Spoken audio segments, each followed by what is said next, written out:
YouTube, Paula's here again with another amazing instrument. I feel like I say that a lot, so let's call this one a fantastic instrument, or perhaps a majestic instrument. Ah, pun intended. So what do we have here today? It is the EBMM, Ernie Ball Music Man, JPX, in a very lovely bluish tealish color. I don't know what the name of the color is, but it's bloody fantastic. So, it's fully loaded, which is fantastic, meaning that it's got a piezo, which also means it's got two jacks in the butt here, which means that you can have the acoustic electric sound, and you can also have just the plain old good old-fashioned magnetic pickup sound, which is really great. These are obviously the Crunch Lab and friggin' Liquefier pickups, the custom John Petrucci stuff. This is a John Petrucci signature guitar. What do we have that's different than a normal JP? Well, we've got a roasted maple neck, which I think is great. I mean, it is a JPX, which apparently also means that the upper horn is a little thinner. It's a chambered body of alder, and I think it's even got like a mahogany tone block in there or something like that. And we've also got ourselves an ebony fretboard, the Ball Family Reserve epic inlay here. So what else? Let's see. Well, we've got a headstock here that is getting kind of popular as far as I'm concerned. I love this 4-in-2 headstock actually that they made. This guitar is made in San Luis Obispo, California. I don't know how to say that. If it's wrong, sue me. And these are Schaller tuning machines, locking tuning machines it looks like. So, we've got some fantastic things to discover today. Now, the first thing I'm going to do is play some distortion stuff, then I'll go through some clean stuff, because we've got a 5-way switch, so you're going to have to bear with me. All the tonalities are very interesting, and I will dip into the piezo for a touch, for a little, and we'll take it from there into some lead stuff too. So, let's get started.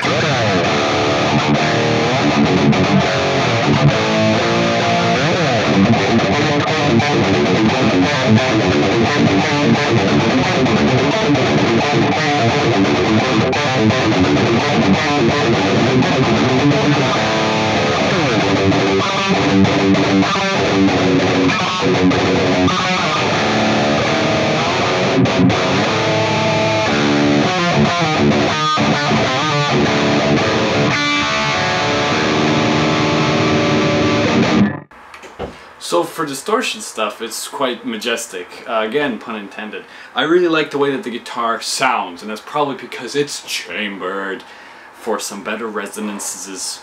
And I always really like the sound of maple necks, and apparently the roasting of a maple neck makes it a little bit more structurally sound. I don't know anything about building guitars, so I'm just going to be like, alright, that sounds cool. It feels really nice, despite the fact that it is a gloss neck. I don't really dig gloss necks much anymore, even though I've got a Parker. But it's just a preference now. It's beginning to shift a little bit. Anyway, we've also got ourselves a bolt-on here. I don't think I mentioned that. It's a 5-bolt bolt-on, and obviously all the little control cavities and things like that. And of course we've got a bit of a whammy bar here. Well, it's not exactly a whammy bar, more of a tremolo bar right here. I don't have it in because I don't particularly like using them, and when I'm doing a review, do you know how difficult it is to continue a train of thought when you've got going on? It's ridiculous. So now let's dip into some cleany stuff because I can. So I specifically made this Axe-Fx patch for this guitar because it really brought out all the little cool tonalities. I'm going to be starting on the bridge pickup, and then I'm going to be going into the second position here, which is the inner coils. I'm not sure if the camera's seeing that. And then middle is obviously both of them in series. And then we've got this, which is the outer coils, and finally we're going to be doing the neck pickup. So yeah, bear with me. It should sound quite fantastic.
So for the clean sounds, it's actually quite different on every single one. I like 5-voice switches. I'm beginning to be a really big fan of them, and I love that this already fully loaded guitar with the Piezo system also has a 5-voice switch. It just makes it even more tonally diverse, and really it makes the value of the guitar, in my opinion, go up quite a fair bit. And it is an expensive instrument, but you get what you pay for with Ernie Ball. They're very consistent with their quality and with their designs, and I'm a pretty big fan of them.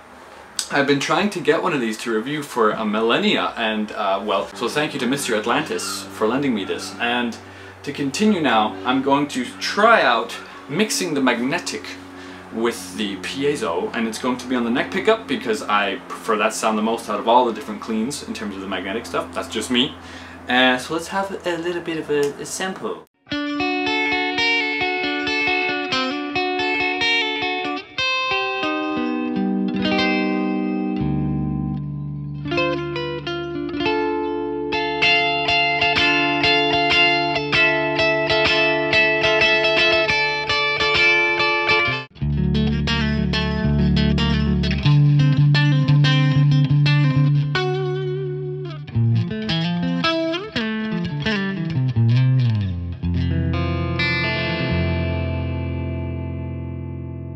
So it does sound a little bit more elastic. I think that's the best adjective I could possibly think of right there. Elastic in the sense of like, it's real snappy, which is the way that an acoustic should sound, I suppose, if it was an electric guitar. Now, one more thing to mention about the Piezo system is that you actually have 3, looks like screws, which say mix, treble, and the bass. So you can increase the amount that it's in your mix, I guess, and I'm assuming the treble makes it even snappier. It's set very, very low, and the bass is also set quite low. I think that with those tonal options on top of what already is possible with this guitar, if you ever want to write funky clean stuff, man, you gotta get one of these guys. I'm very, very impressed with the way that it's just like, you can do everything that you want with this one guitar. They really tried to pack as much as they could in, and it feels really, really solid. The neck carve is like a standard D shape, I would say. Maybe even a bit more round, or maybe a bit more like a C, but it's a pretty shallow C. Not to say that it's like Ibanez Wizard kind of thinness, but like it's fairly thin but still comfortable and good for your hand. And I've got a pretty big hand too, so it's hard to get thin necks to feel really good. So to continue now, we're gonna do some more lead stuff. So no more Piezo, no more clean. It's time for the fun. So let's get started, and enough of my yabbering, eh?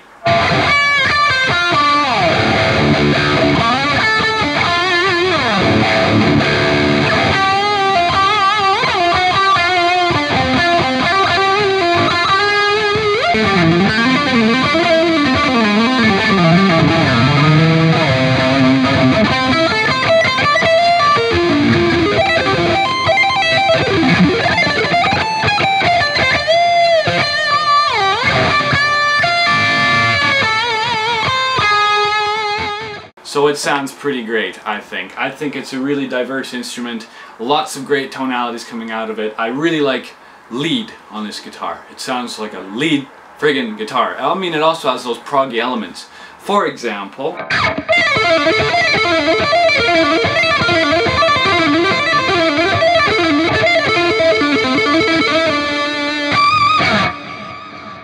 yeah, tapping's great. I'm a really big fan of tapping. I just have been playing this guitar like a bumbling idiot for the last week and really enjoying it. And I've definitely taken too long to make this review because I have to give this guitar back pretty soon, which is a crime. But I think that for the money that you get a lot of value out of this instrument, and that's a really good thing to be able to say about a guitar, especially when you're looking in the $2,500 to $3,000 to $4,000 range of instruments. I'm a really big fan of all that Ernie Ball has been putting out in the last few years. I think that the JPs have become a huge staple in the big gent scene and things like that. But let's not forget that there's a lot of other things that these things can cover. And all the epic tones that you can get are just great in the fact that they're so variable. So okay, yeah, it's really a diverse instrument. That's what I wanted to really showcase with this video. It's a lot of fun. The color is fantastic, as you could see in the beginning of the video. That little intro there, when I got that video, I was like, wow, just a little bit of that sunshine. I really like it. They know what they're doing over there. And the neck pocket, for those of you who are concerned, is tight as ever. It doesn't get in your way. This guitar really doesn't get in your way. It feels pretty classic. Something along the lines of like an older Jackson, maybe. Something Eddie Van Halen-y is just coming out of this instrument. And that might also be because the radius of the guitar is like 15 inches, I think, or something like that. It's really, really vintage, modern feel. In the best way, in the most complimenting way. And the way that it just resonates, shut up baby, the way that it resonates is really great. You can really feel it in your hands. I don't have many opportunities to play chambered instruments, so for me, maybe that's just the way that it works. It feels really good to just play. And with that comment, I think that really puts the button on the video. I hope that you enjoyed this video, and if you enjoyed my playing at all, and you want to get some lessons and improve your guitar playing, definitely email me and use the contact form on my website, paulos.com. And once again, thank you to Mr. Atlantis for this guitar. And for the other guitar that I'm going to review, which is also an EBMM, thank you very much. And of course, as always, don't forget to subscribe and like the video if you like the video.